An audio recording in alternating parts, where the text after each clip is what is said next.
আচ্ছা, তুমি সিনেমাতেও কাজ করেছো? হ্যাঁ, একটা সিনেমাতে কাজ করেছিলাম। আচ্ছা, তো সেটারও অভিজ্ঞতা আছে। হ্যাঁ। তো সেটার সঙ্গে যদি নাটকের অ্যাক্টিং বা পুরো জায়গাটার যদি কোনো পার্থক্য বলতে বলি তোমার পয়েন্ট অফ ভিউ থেকে, কারণ এক একজনের কাছে এক রকম থাকে, তোমার কাছে সেটা কি? না, আমার কাছে মনে হয়েছে সিনেমাতে কি হয়, গল্পের হয়তো ডিটেলিংটা অনেক থাকে, কারণ যেহেতু আমরা একটা অনেক বড় সময় পাই, আর সেই জায়গা থেকে আমি হয়তো অ্যাক্টিংটা আমি অনেক ডিটেল করতে পারি যে কোনো একটা ক্যারেক্টারের। আর নাটকে কি ক্যারেক্টারের ডিটেলটা একটু কম থাকে, কারণ আমাদের একটা সময়ের স্বল্পতা থাকে।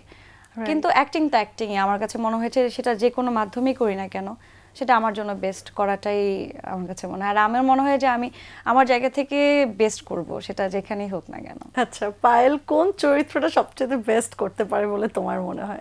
আমাকে তো আমার দর্শকরা বলে অনেক চঞ্চল টাইপের মেয়ে হিসাবে দেখতে পছন্দ করে, এই টাইপের ক্যারেক্টারগুলো তারা খুব পছন্দ করে। সেটা তো দর্শক পছন্দ করে, তোমার? আমার নিজেরও ভালো লাগে, এটা বোঝা যায়। হ্যাঁ, আমি যে এনজয় করি এই ক্যারেক্টারগুলো, এগুলো আমার তার মানে কি আমরা ধরে নিতে পারি বাস্তব জীবনেও তুমি ভীষণ চঞ্চল? হ্যাঁ হ্যাঁ, একদম একদম, আমার কষ্ট করে অ্যাক্টিং করতে হয় না। মানে ওই চরিত্রগুলো আসলে তোমার রিয়েল ক্যারেক্টারই তুমি থাকলেই হয়ে যায় আসলে। আচ্ছা, তো যখন আসলে তোমার কাছে স্ক্রিপ্ট আসে, তুমি কি চরিত্র পছন্দ করো সেটা তো আমরা জানলাম, কিন্তু যখন তোমার কাছে আসলে স্ক্রিপ্ট আসে, ওই বাছাই পর্বটা আসলে কোন বিষয়গুলোকে মাথায় রেখে করো? প্রথমত গল্প, এটা আমার ফার্স্ট প্রায়োরিটি। আর ক্যারেক্টারটাও ইম্পর্টেন্ট, যে অ্যাকচুয়ালি আমি পারবো কিনা। আর ডিরেক্টর, এই তো। কখনো কোনো চরিত্র দেখে মনে হয়েছে যে তুমি পারবে না?